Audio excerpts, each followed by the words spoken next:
Daily Ledger starts right now, and the news continues in a couple of hours. We'll see you then. Good night.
Your nation, your news. One American News Network.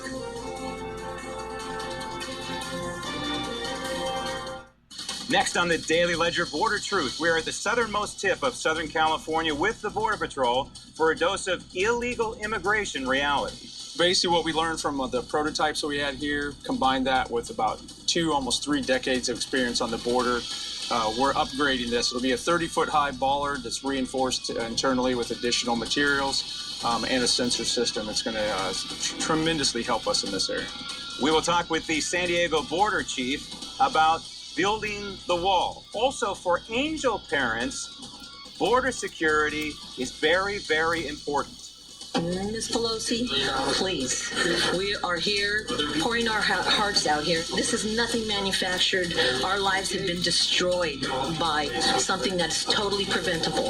It's time. Please take care of the American citizens. Listen to us. You work for us. Come out here. Be woman enough to see the carnage and the devastation that's been put on us parents for a lifetime. We are permanently separated from our kids. Permanently. Plus, why shutting down this border is not an economic option.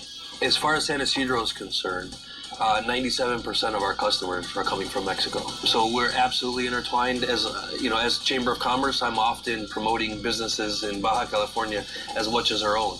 Only because to get from San Diego to there, you have to come through us. So that benefits our community as well. Also, why Democrats are lying. They are building a wall down here along the border. Stand by. The doors to the newsroom are locked and the PC police are not getting in, so sit back and relax as we unfold this special edition of the Daily Ledger.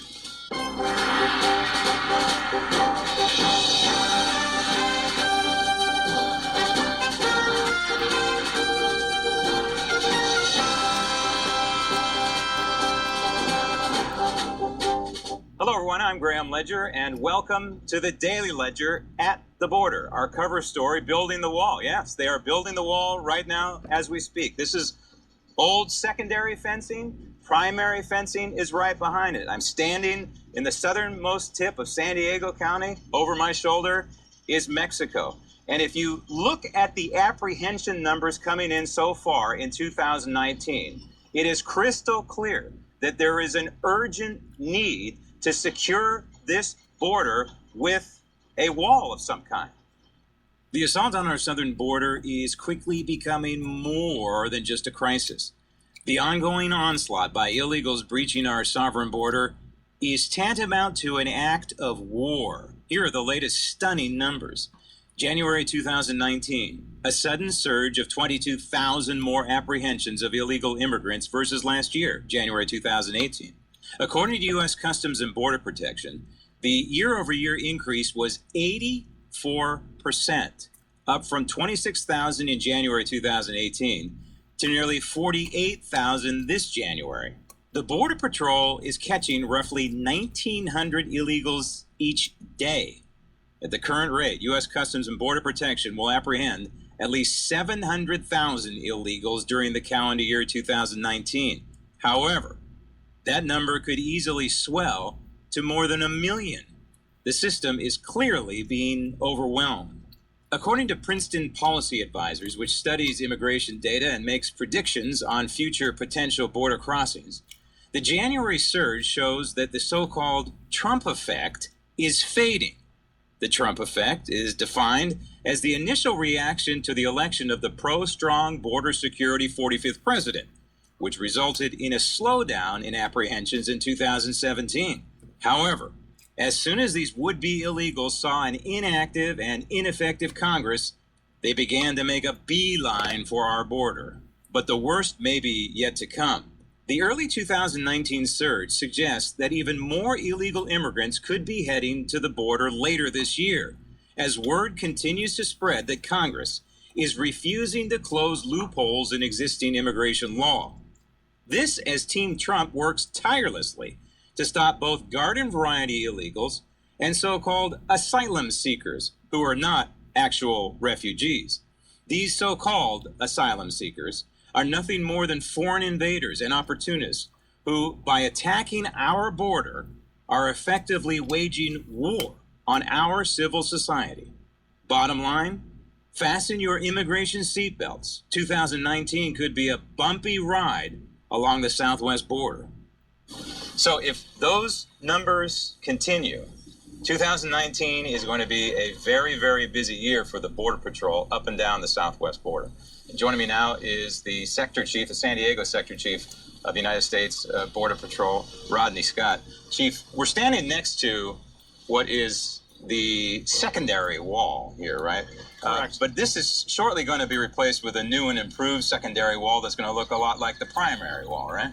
Correct. So basically what we learned from the prototypes that we had here, combined that with about almost 3 decades of experience on the border, we're upgrading this. It'll be a 30-foot high bollard that's reinforced internally with additional materials and a sensor system. It's going to tremendously help us in this area. And one of the things that you got to tell the president and the United States government, for that matter, the federal government, is that what you need down here is, yes, a wall, but a certain kind of wall, walls or fencing, whatever you want to call it, that you can see through to the other side, especially the primary fencing, right? Correct. By being able to see through, that allows us to queue our personnel quicker. We also have a very robust relationship with our counterparts to the south. And when we see a threat building or something that we think is a threat in Mexico, when we literally can see it, I can call the authorities in Mexico. They can respond, check it out, or take action before it comes into the U.S. Significant improvement of what we had before. And so what we have here is a double layer fencing in certain parts of the border, but certainly this sector of San Diego County, correct? Correct. And that's basically built on what we call a vanishing point. It's just a math problem. How fast can somebody enter the United States and then disappear into society?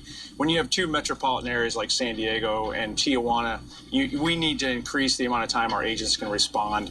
That's why we have the enforcement zone here that includes the double barrier. And it wasn't that long ago that there was no fencing through here. I mean, we're talking a couple decades ago. You're talking my career. When I started here, there was no barrier out here at all. We would get 3 or 4 drive-throughs a week, sometimes multiple vehicles at a time that just drove right through this area. You're talking cars from Mexico just driving straight through in the United States. With illegal aliens or narcotics in plain view of Border Patrol agents, because they just would refuse to stop. It ended up being high-speed pursuits around San Diego, trying to spike vehicles and all the danger that comes with that. Today, it's a relatively calm, safe environment. Community businesses are moving in, people are moving in. Right. It's a lot better than it was before. And it started more or less. There was the initial wall was a post-Vietnam era wall that they took the corrugated metal, welded it together, and stuck it along the border. Right? That's Correct. all it was. I smile and laugh because we've gotten into the habit of just calling it a landing mat fence. Right. Well, literally, it was scrap metal that the military had left over from Vietnam from making runways, and we recycled it, if you will, and turned it into a border fence. It was never intended to be that. It did its purpose. It proved out this concept works. And then now we're taking all those lessons and we're replacing that with an enduring material, with a real border wall. 1994, 1995, Operation Gatekeeper under the Clinton administration came in, and about 50 feet from that initial corrugated metal, built a secondary wall. This would be one of the first secondary walls, if you will, down along the border. And what we found out, Chief, and you correct me if I'm wrong, but after that was built, and it was built, I don't know, about maybe 10 miles worth, it virtually curtailed illegal immigration in that area of your sector, right? Illegal immigration and other drug smuggling and criminal activity that was being hid in those massive populations. And it did more than that. We'll just stick with the 12 miles from Otay Mesa port of entry to the beach. By building that border infrastructure system, literally out of this kind of mesh and then the scrap metal, adding some roads, it took us from about 10% effective up to about 95% effective, dramatically decreased the actual crossings, and allowed us to take 150 Border Patrol agents out of that area and assign them to more remote areas where we could use their skills more effectively. And that's what you do today. That's what we do today. Right, okay. So that brings us to the apprehensions. You are seeing an increase like never. You're seeing record numbers right now at the border. It's because of the Caravan. It's not because of the Caravan. Really doesn't matter. You're seeing what some would call, the president calls it an assault. I call it an assault. I call it an invasion as well. Either way, you're seeing a heck of a lot more activity down along the border right now. These are individuals, what I call garden variety illegal immigrants, along with family units, correct? Correct. And there's more to it than just the numbers. So since 2017, our numbers have been increasing. Year to date, our numbers are almost double what they were last year. But there's a different dynamic when you're catching family units and people from countries other than Mexico that we don't share a border with. The processing times are significantly increased. The issues with dealing with these people are significantly increased. So it's not just a numbers for numbers. For example, we could arrest someone from Mexico, process them completely, assuming they're not a criminal, and have them back in Mexico within the same day if you want to. We can't do that with Central Americans. It's a 2 to 4 hour processing. People from about 140 different nations crossed the border last year and were arrested. Language barriers are creating a lot of challenges beyond just sheer numbers. But we are at a crisis point. And that ties up your agents, right? Because it is a different process. Correct. It overwhelms our agents. So any given day right now, San Diego sector only, I have 40 agents taken out of patrol duties and sitting in a hospital babysitting aliens that are in custody.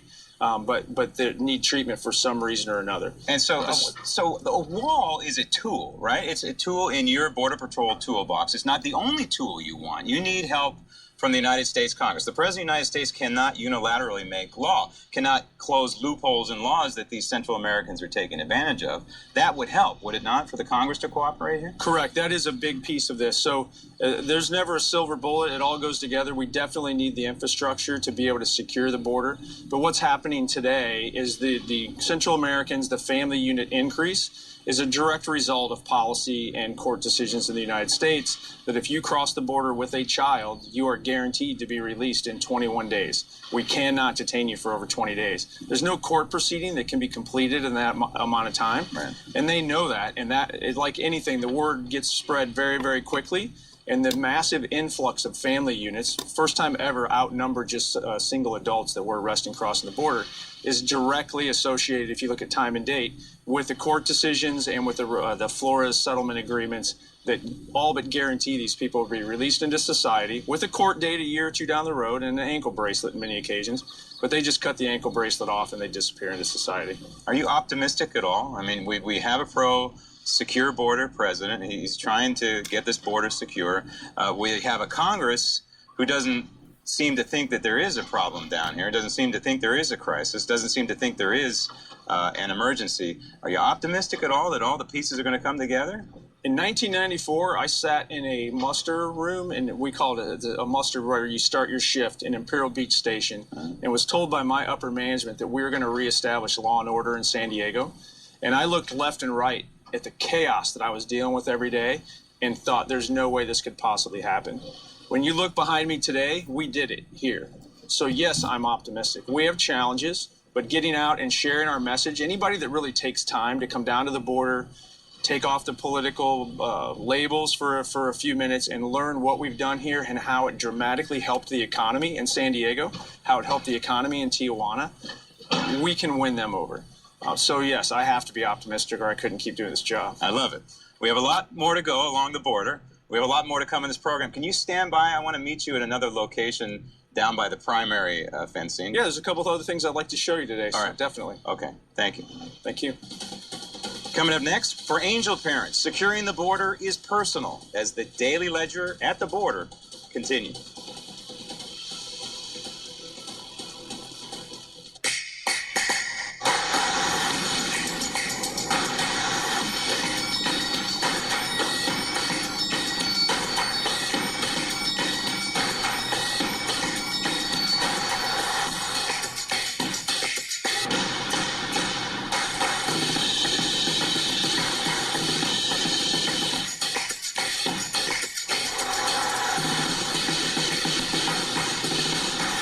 Call 1-800-SANDALS.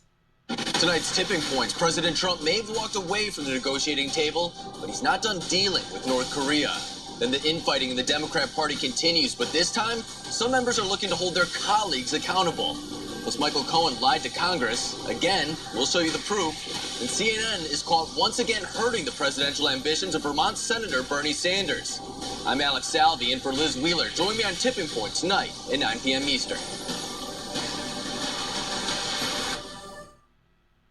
Check out these great shows on our sister channel, AWE, a wealth of entertainment.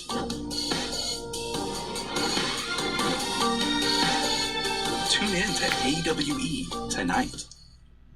There is a major pileup on highways.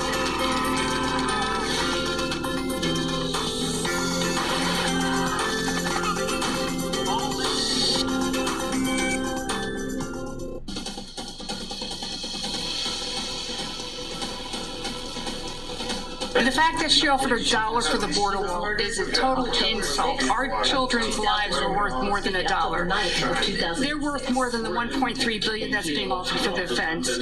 Our children's lives are priceless, and their job is to protect American citizens. Our children need to be protected. Other innocent Americans need to be protected. All these deaths were preventable.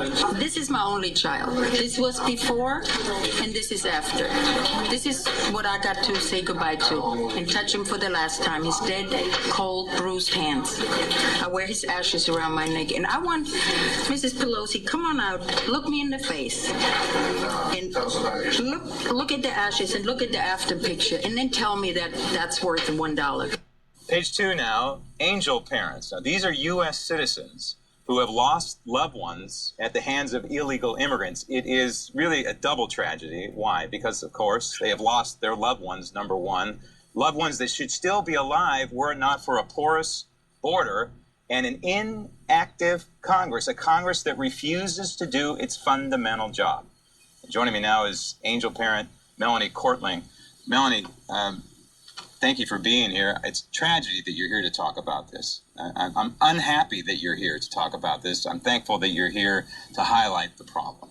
I don't know how a parent goes on. Your 22-year-old was taken away from you 13 years ago. Yes. How do you go on when you know in the back of your mind what I just said, is that your daughter should be alive today were it not for an illegal? Absolutely. She should be here. If he had not kept coming back into this country, Amy would still be here. And you said kept coming back. In other words, this person has been deported or had been deported? Yes. This was his 5th DUI conviction. He had 3 previous deportations, formally deported. His 4th DUI conviction, he spent a year in jail here and was deported formally and came back 6 months later to kill my daughter. And where is he now? Do you know? Yeah, he's sitting on the border over there in Calexico. I believe it's Centinela. I keep a watchful eye on in where, jail. Yeah, in prison, state prison. Yes, he is. He was. They settled with second-degree murder, serving 21 years to life, a mandatory 21 years before he can even become eligible for parole. We're 13 years later now, right? 13 years now. So this guy could be out of prison relatively soon. Yes. We're talking 7 years or so. Yes, right? Absolutely. Now, what goes through your mind now that your daughter is not here? She was killed at a tender age of, what, 22? 22. Yeah, this guy in 7 years or so could be walking the streets. He will be. That's my biggest fear. Is he will get out, and if he is deported, he'll be back. He will come back, and this is where my job as a parent comes in to bring awareness to this and to stop him from coming back in again and taking another baby. But there's got to be another way, a better way, right? Than just simply walking this guy out of jail and hoping and praying that he doesn't breach our sovereign border again, right? Right. There's got to be a way to protect our border. So you are in favor of what the president is trying to do? Absolutely. Absolutely. He promised us angel families that our babies will not have died in vain. He will secure this border. This wall is being built as we speak, And I have all the faith in the world in our president that he's going to look out. He is looking out for our best interests, for the interests and the safety and well-being of our children and our loved ones. And you've got so much faith in him that you went to Washington, D.C. Yes, recently. I did. From San Diego County, you went to Washington, D.C. And you lobbied Congress, and you tried to get the attention of the president, correct? Yes. We were kept from the president's knowledge of knowing that we were in town because they were afraid that if we got to him, we did not want him signing that bill, and they were afraid that if we got to him, the man has a heart, you know. I mean, he's shed tears with us. Who kept you from the president? His staff, the White House staff. They didn't want you to tell the president about what you've been through and your trials and tribulations? They didn't want us to get to him and soften his heart so to stop him from signing that bill. It's a tragedy. Major. On the other hand, you knocked on Nancy Pelosi's door also, right? But you had a different greeting there. Yeah, we were met. She called the police on us. Right. Parents were in her office. We just want her to be a woman and a mother. As a mother, come out and speak with us. Hear our voices. This is not manufactured. These tragedies, the beautiful lives stolen away. We just want to speak to her. She calls it a manufactured crisis. She does. What do you call it? This is reality. This is our reality. This is a nightmare, is what it is. And so, Nancy Pelosi represents a district in California, not your district. Right. I would imagine. Thank goodness. Thank goodness. Yet still in California, you live in California.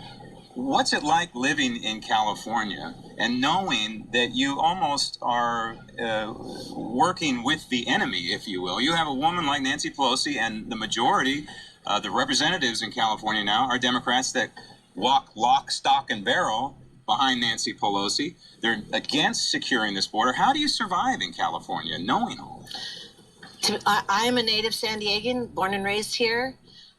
I said it in Washington, D.C. I'm ashamed to admit that I am from the state of California. It's humiliating. It's an embarrassment. They have given away our country to the illegals, and they don't live in a reality that we here live in by living on a border. They don't see it. They don't see it. They've got drivers that drive them around. They have walls around their homes. They're oblivious. They have no clue what it's like living in the real world. And we should point out that there are multiple victims like yourself living in San Diego County. Yes. Some of your neighbors have had loved ones taken away by illegal immigrants. So how do you do it, Melanie? I have a 23-year-old, and I can't imagine if she was taken away like that, how upset, obviously, and how a life-changing event that is. What do you do with that negative energy? Do you try and work toward a mission like this to secure the border so that other young ones don't have to go through what your daughter went through? Absolutely, exactly. For 2 years, I was angry. I was mad at God. I was just angry at anybody and everybody. It's not fair, it's just not fair. Life isn't fair, but to have your baby murdered in the manner in which she was taken from me.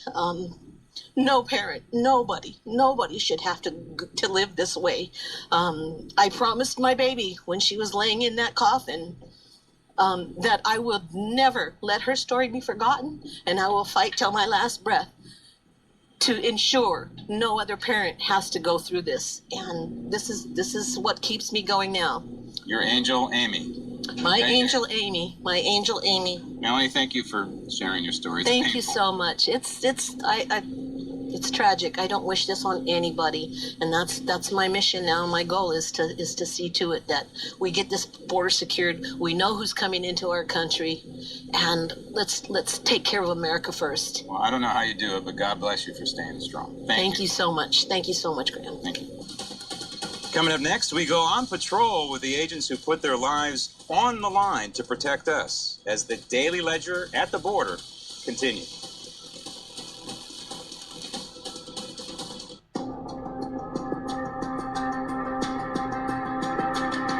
With respect to skills-based immigration, the Commission remains convinced that immigration supports a national interest in helping U.S. businesses compete in the global economy. This national interest must be balanced by an equally compelling national interest in developing an American workforce with skills to compete. I am not arguing for protectionism per se. U.S. workers with the education and skills that our universities provide need no protection from foreign competition beyond a level playing field. What the Commission is concerned about are the unskilled workers in our society, in an age in which unskilled workers have far too few opportunities open to them, and to which welfare reform will require thousands to find more jobs, and the Commission sees no justification to the continued entry of unskilled foreign workers unless the rationale for their admission otherwise serves a significant national interest, as does the admission of nuclear family members and refugees.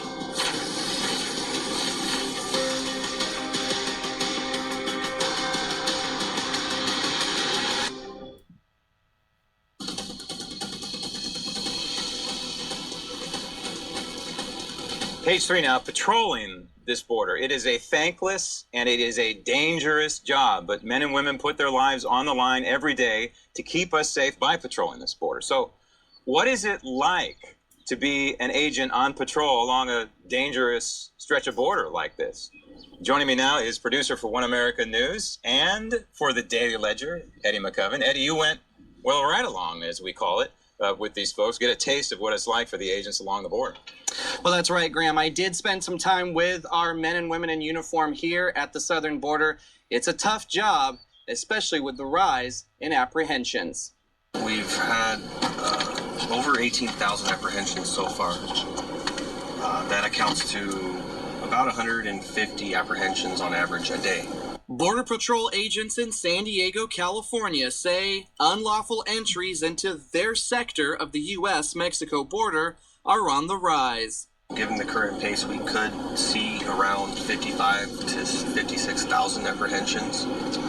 So that's up a little bit from last year, which last year we saw, I believe, around 38,000 apprehensions. And some of these increases are due to the waves of migrant caravans making their way up from Central America. In addition to actively watching for unlawful entries, agents say they also look for signs along the border to see where breaches or attempted breaches of the border may be happening.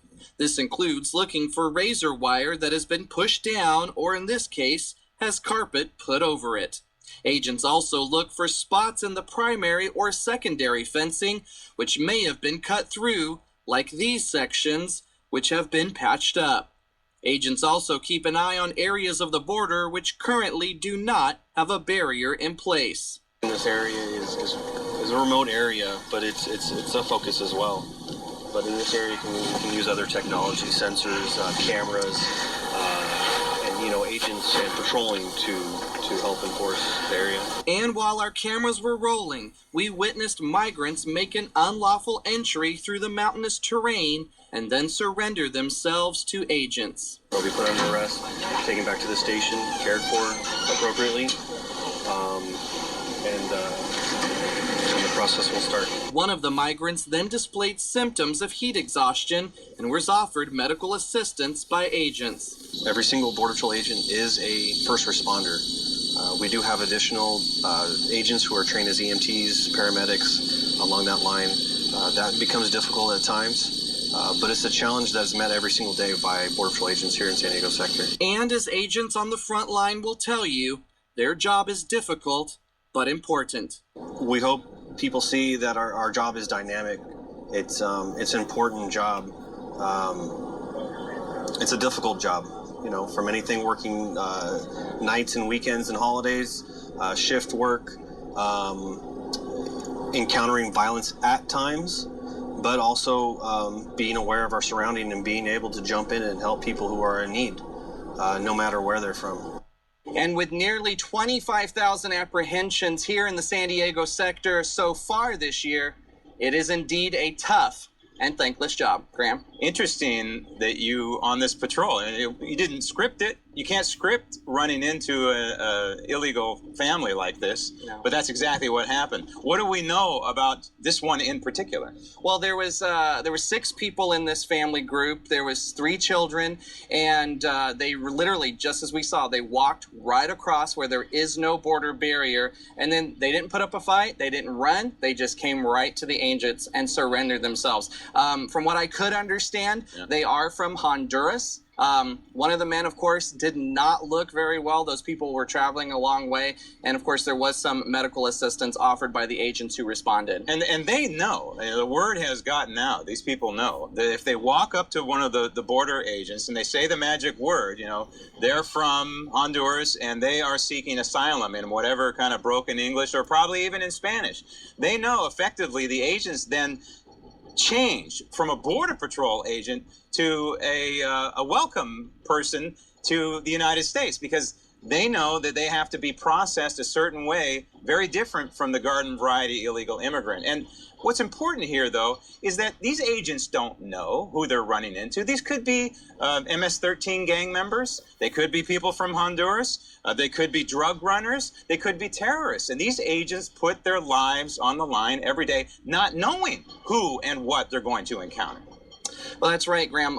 Many of the Border Patrol agents are cross-trained as EMTs or paramedics, and they are able to give assistance to any people who are in medical need who cross the border. And as we saw, we were, maybe 4 or 5 agents who were there at the time when we were filming. Otherwise, there would just be usually 1 agent. Now, those people didn't put up a fight. There wasn't anything going on, but who's to say that could not have happened? Of course, Carla Provost, who's the chief of the Border Patrol for the whole United States, she testified before Congress saying it's about 25% of her agents now are being taken off of the front lines to escort people to hospitals and give this medical care. Yeah, they're basically becoming nursemaids in some cases. And that brings us to a final point.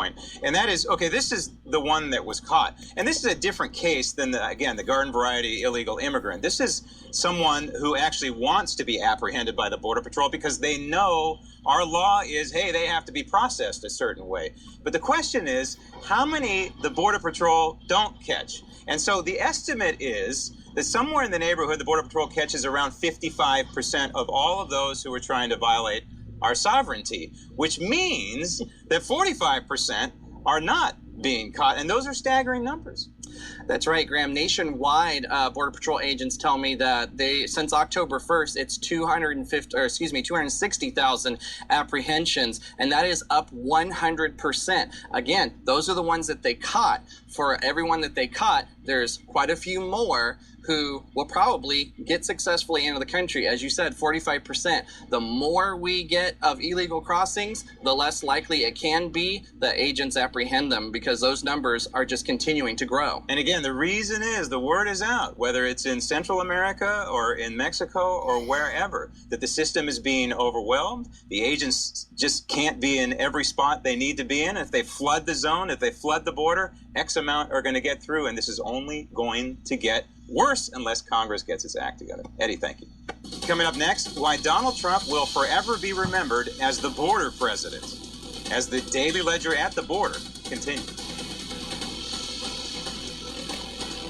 One America News looks back to moments in history that shaped our country and our world and makes us who we are.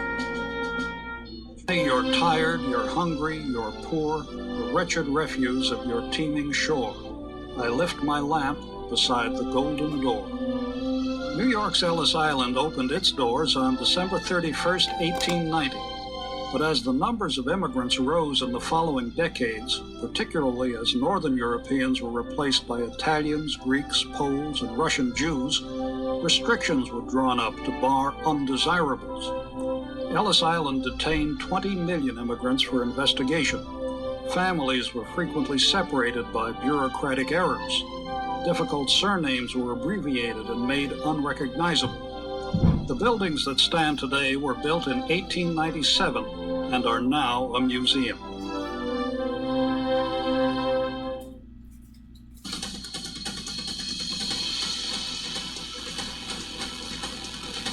Page 4 now, the border president.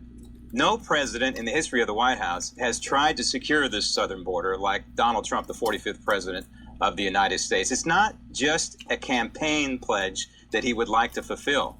This is the fundamental job of the federal government, and it's the fundamental job of the President of the United States. It should be the fundamental job of the United States Congress. National security and securing this border is the #1 job of the federal government. Together, we will make America great again. Great again.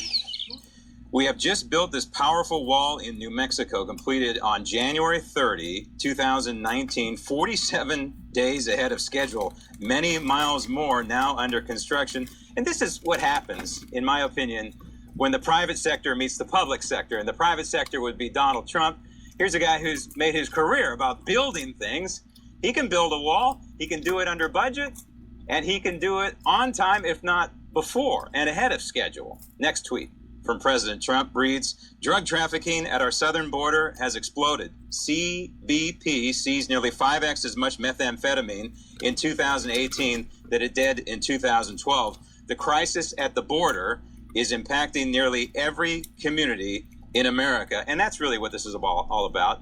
The crisis at the border is not just about illegal immigrants violating our sovereignty, but it's also about the flow of drugs and curtailing the flow of drugs. When the Democrats say, hey, most of the drugs are seized at ports of entry, in a sense that's true, but in a sense it's a lie. Sure, some drugs are seized at the ports of entry, but how many drugs are getting through a porous border that we don't even know about? And the fact of the matter is the drug cartels every once in a while will throw our agents a bone. They'll sacrifice some drugs, sacrifice a person just to have them snagged at the border once in a while, to throw off the scent, if you will. Next tweet from President Trump. As predicted, 16 states, led mostly by open border Democrats and the radical lefts, have filed a lawsuit in, of course, the Ninth Circuit. In California, the state has wasted billions of dollars on their out-of-control fast train with no hope of completion, seems in charge. Of course they're going to be filing in California. Of course California is among the states and leading the way in suing the President of the United States for declaring an emergency down here. It is a state of emergency down here. It's a porous border. Not this area. This area is semi-secure. But there are other areas. We have a very long border. About 1,200 miles need to be secure, and most of it, frankly, is not secure. In the end, the states will lose this lawsuit. Next tweet from President Trump reads, I hope our great Republican senators don't get led down the path of weak and ineffective border security. Without strong borders, we don't have a country, and the voters are on board with us. Be strong and smart. Don't fall in the Democrats' trap of open borders and crime. What the president is doing here, he's sending a message to Congress, in particular the United States Senate, and that is don't vote against the state of emergency and the declaration of emergency. It is completely constitutional. The United States Congress gave Donald Trump that power. And suddenly we have some well-respected Republican senators saying, oh, they're wringing their hands. Oh, I don't know if this is constitutional. Of course it's constitutional. The United States Congress passed the legislation, the Federal Emergencies Act of 1976, gave the president the authority to do so. It's completely constitutional. Congress has the option to try and override the state of emergency, but the Republicans need to stay strong and stay true to the American people and national security. Next tweet from President Trump, hold the date. We will be having one of the biggest gatherings in the history of Washington, D.C. on July 4th. It'll be called a Salute to America and will be held at the Lincoln Memorial. Major fireworks display, entertainment, and an address by your favorite president, me. And let's hope that by July 4th, more of this border is secure like it should be. Again, the fundamental #1 job of the federal government.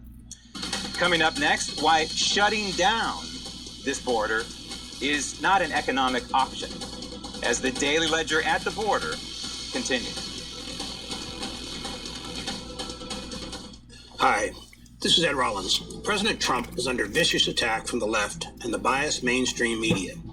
Never in American history has a president had to endure this level of partisan assault. President Trump is making good on his promises, but he needs your support now more than ever. We must stand with President Trump now and put an end to these baseless conspiracy theories. Please join me by calling the number on your screen to support President Trump now, all the way through 2020. It starts with your phone call. Call now. Call 800-367-1904 and press 1 to sign your pledge of support for President Trump. He is delivering for the American people. The American people need to stand with him. Call 800-367-1904 and press 1. Call 800-367-1904 and press 1 to sign your pledge of support for President Trump. 800-367-1904. Great America PAC is responsible for the content of this advertising. Here at OAN, we are committed to giving you straight, unfiltered, real news. There's very few media outlets that actually will cover the truth. We only care about the truth, and nothing but the truth. We also ensure that you get to hear the other side of the story. I always appreciate you guys because you guys are truthful. You people have treated me so fairly. It's a terrific group of people. I want to congratulate you on the network. It's a great network.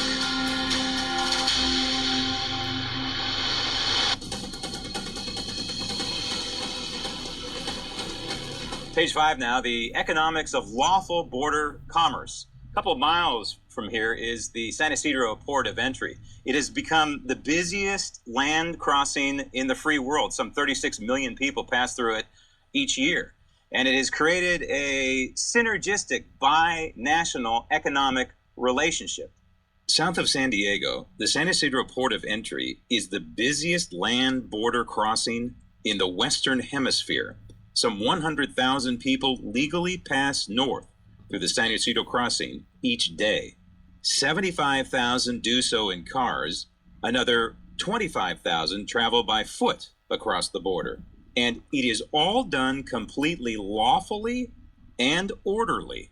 As far as San Isidro is concerned, 97% of our customers are coming from Mexico. So we're absolutely intertwined. As Chamber of Commerce, I'm often promoting businesses in Baja California as much as our own, only because to get from San Diego to there, you have to come through us. So that benefits our community as well. These two regions, Southern California and Baja California Norte, separated by a common border, but bound together by a common desire to trade, to do business together. Mexicans buy American goods, and likewise, Americans travel to Mexico to enjoy life south of the border. The city of Tijuana has an estimated population of 1.6 million people. San Diego County, 3.5 million residents. The two economies are inextricably linked together by an integrated supply chain valued annually at $2.5 billion. Here in San Isidro, that's literally, I have around 650 businesses that have a zip code of 92173, meaning they're within a mile of the port of entry. So amongst all of those businesses, it's at $685 million a year. Last November, following a riot by illegals from Central America in Tijuana, the Department of Homeland Security shut down the border for several hours. Both vehicle and foot traffic stopped. The economic damage was severe. The 650 businesses just north of the border saw customers disappear and commerce grind to a sudden halt. The San Isidro Chamber of Commerce estimates the shutdown cost the region somewhere in the neighborhood of $5.3 million. 5.3 was our actual figure of sales lost. However, it wasn't just that Sunday. Because folks coming across, it's a very, certainly in our area, in our crossing, that's not cargo, right? These are personal vehicles, this is tourism, it's education, and so forth. Crossings, a lot of times we're a voluntary crossing. So if we close the border on Sunday, well, of course, on Monday and Tuesday and Wednesday, people are weighing making that trip or not. The losses lingered on. It wasn't just that Sunday, but those are the types of things that affect us. There is a synergy here at the border between the two disparate communities. It is the residue of legal immigration and fair trade and commerce. The San Diego-Tijuana relationship flourishes because of order, law and order, a huge and secure port of entry, and walls, big, beautiful walls that protect the order of business along this border. So you see, shutting down the border would harm Mexico, but it would also harm businesses in the United States. So closing it down, as some have suggested, is not a viable economic option.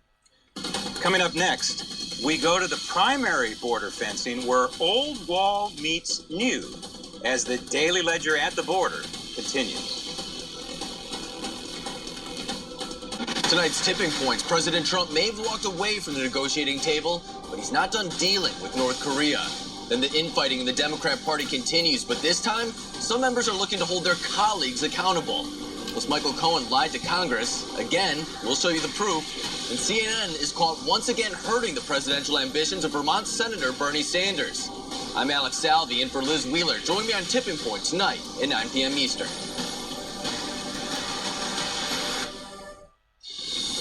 The War of 1812 was fought between the British and the United States, when the British were capturing Americans and forcing them to fight against Napoleon.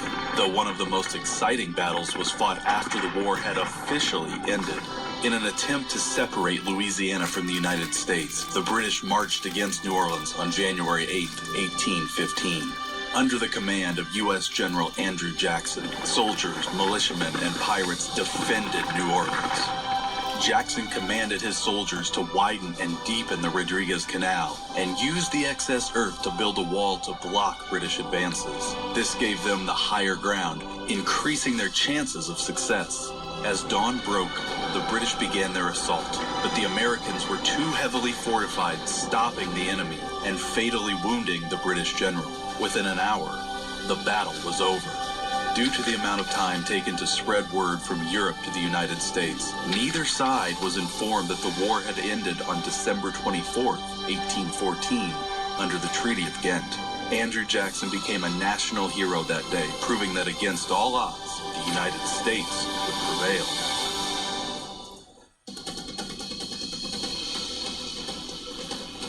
Page 6 now, the primary line of defense. Down along the border, there are two layers of fencing. One is a primary and one is a secondary. We're now at the primary fencing. This is where old meets new, literally. And joining me now once again is the chief of the San Diego sector, Rodney Scott. Rodney, old versus new. Clearly, you can see right behind us which one is new and which one is old. By old, this is the old Vietnam era stuff. You call it landing mat stuff. Correct. It was landing mat. I've actually started referring to it as scrap metal because when we got it, that's all it was scrap metal. But prior to that, the military used it as landing mat in Vietnam.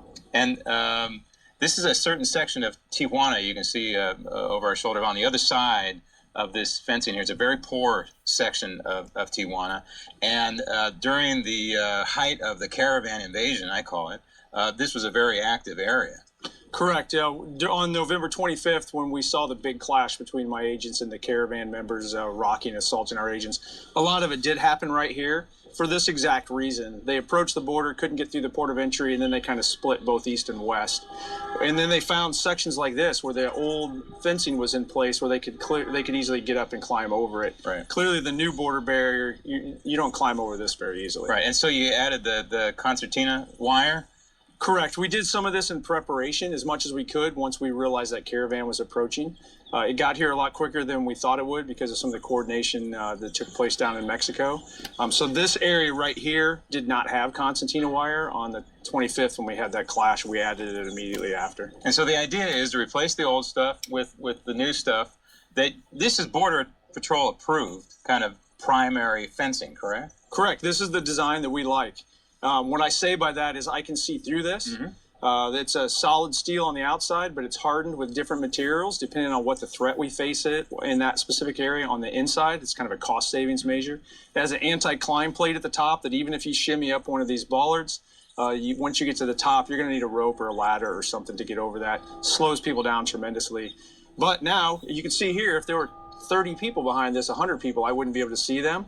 I can see them immediately. So the second someone approaches a fence and starts to climb it, I can respond as an agent. We have a camera system in this area as well. And then all new border wall comes with technology, a sensor system that I'll just say it lets me know where a threat is and pretty much immediately. That's going to help my agents out as well. That's the package that you see behind me. This old fencing was put up somewhere, we're guessing maybe late 70s, early 80s kind of thing, and it almost acts as a ladder. If you can kind of look closely at it, you see the slats there, right? It had good intentions. But it really is virtually, in this day and age, useless, correct? Yeah, it delineates the border and it slows down vehicle drive-throughs, and that's it. It doesn't stop them. It was easy. Several times smugglers would cut through that. By having the double layer, it does. But what I really want to emphasize is we took what we had. That's why I highlight the fact we recycled steel and created a border barrier. It wasn't designed to be a fence. But what we learned from that, what we learned from testing different materials on the border, what we learned from the secondary fence here, what we learned from the prototype initiative and the systematic testing we did with that proved that our border system works. And then we've improved it even from what we did before. And that's what we're building now, is to have an enduring infrastructure on the border that allows my agents more time to respond, secures an area with significantly less personnel before, and gives the American taxpayer more return on their investment. And we can call this area of the border, which is the southernmost tip of California, just west. We're about a half mile west of the San Ysidro border crossing, which is the most busy land port in the Western Hemisphere. This region, though, is now maybe the most secure portion of our southern border? This is the most secure portion of the southern border. And let me put that into perspective. So before we built this infrastructure, proved it out before, gatekeeper, if you will, we were losing 9 out of 10 people that crossed the border through this area. And there were literally thousands of people pouring across. Our numbers are increasing right now, but we're still catching 9 out of 10 people that cross through this area on a regular basis. We lose the most people literally through this area during inclement weather events, fog events, where it challenges some of our technology. We still are losing people through here, but we're at 95% effective in this area, with 150 less agents in a 12-mile area than before. So it's not just about the effectiveness of the agents.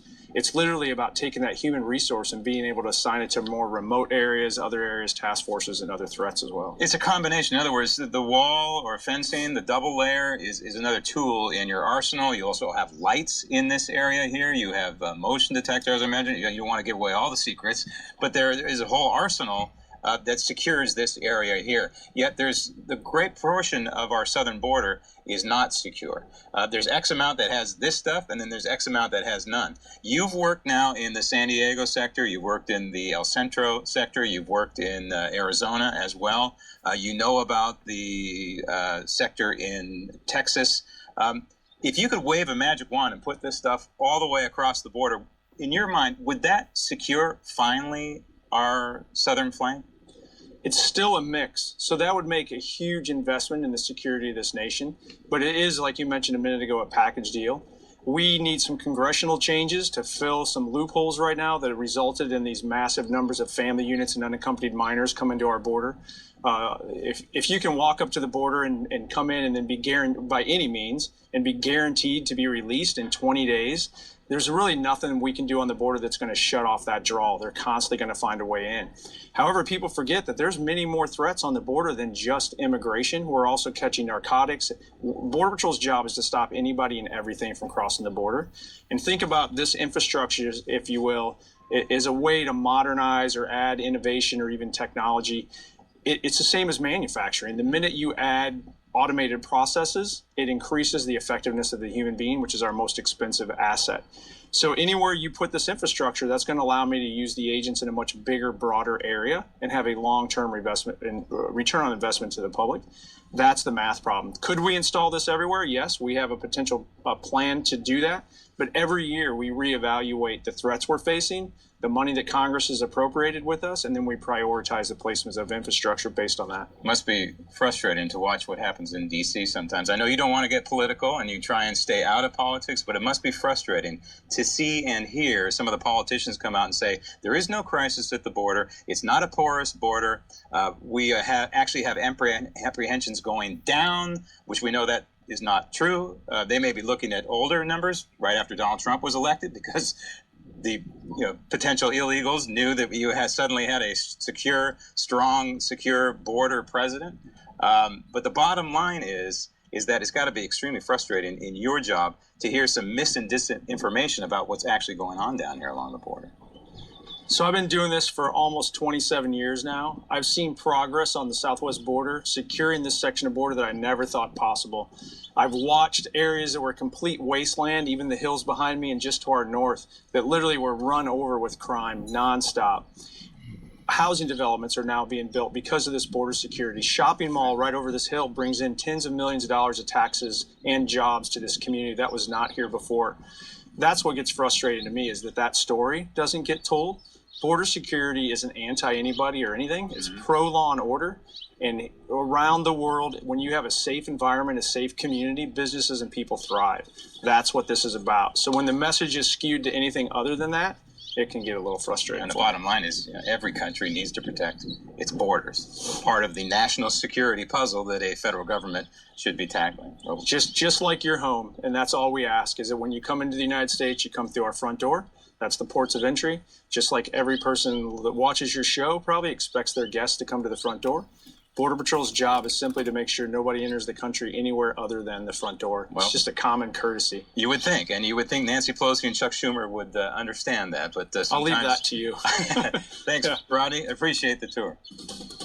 Coming up next, what Congress needs to do to fix this mess down along the border as the Daily Ledger at the border continues. The National Guard Memorial Museum in Washington, D.C. is the only national gallery dedicated to exhibiting the almost 380-year history of the National Guard. The site covers the Guard's different eras, starting with its pre-revolution years, including the first muster in 1636 and the rise of colonial militias defending what would become the United States.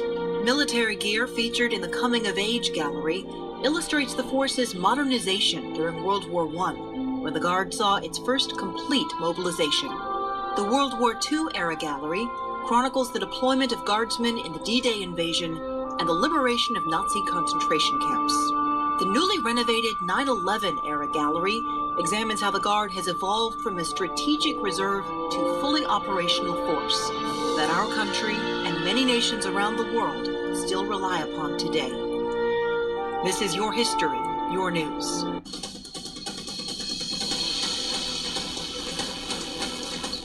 Welcome to the back page. 16 states are suing the President of the United States because of his declaration of emergency down here along the border. However, if you read the United States Constitution, the third branch of government, the Article 3 branch of government, the courts, have zero role in determining anything about national security, including the security of this southern border. Our Ledger Register. Should President Trump ignore the lawsuit that seeks to block the declaration of emergency along our southern border? Here are the results. 85% say yes, defy the courts. 15% say no, don't do it. We'd like to hear from you. Please send us your comments to tdl@oann.com. Please include the city and state in which you reside. Some final thoughts now. They are coming. We know they're coming, and they're coming in larger and larger numbers because the word is out that our border is too porous. Not this section. This is a very secure section, but overall, our border is way too porous. And when the Democrats say that illegal immigrants are more lawful than U.S. citizens, not only should we all, as U.S. citizens, be insulted, but we should also know that that is a flat-out lie. Look at the numbers. There they are. In California, the arrest rate of U.S. citizens versus illegal immigrants. This is prison population. The population as a percentage is higher among illegal immigrants in California, in New Mexico, and in Arizona. The numbers speak for themselves. So that is why we need a wall like this one across the entire southern border where it is warranted. It is the reason to try and protect these Americans in this country. That's what this is all about. All Americans, whether you're Democrat or Republican, black, white, tall or short, it doesn't matter. This is about national security. This is about securing the southern border, and it's about preventing any more angel families. We don't want any more angel families. And so, in the end, the President of the United States has limited power. The Constitution prescribes that under Article 2. It is overall the job of the United States Congress, the Article 1 branch, to fix what is going on down along our southern border, not unlike what is being done right here. Here's a quick fix of 6 that the Congress can do right away. That is, first one, of course, is to secure the border with permanent barriers. Number 2, eliminate the loopholes in asylum system right now, and that allows these illegal immigrants from certain countries in Central America to walk right up to our border agents and say, hey, I want asylum, and we have to let them in. Number 3, eliminate the ban on removing minor illegals. There shouldn't be a blockade because someone who is an illegal immigrant happens to be under the age of 18, and we can't do anything with them except provide them housing and 3 meals a day. Number 4, expedite alien removal. It's absolutely ridiculous how long the process takes to remove illegal immigrants in this country. The court system is backlogged. There's over 1 million cases backlogged right now. Number 5, mandatory E-Verify. This is actually in the mix right now in the United States Senate. But if we take away the incentive of these illegal immigrants to come here, and that is most of them want to work, if we take away that incentive, then a lot of this problem is going to go away. And number 6, that is deny taxpayer benefits to illegals, including public schools. So the bottom line is Congress has to do its job. This wall, this fence is a piece to the puzzle, but Congress must put the other pieces together because they are coming. This special edition of the Daily Ledger is on its way to the Archives Library of Congress. Thank you for watching. I'm Graham Ledger. And remember, even when I'm wrong, even down here, I'm right.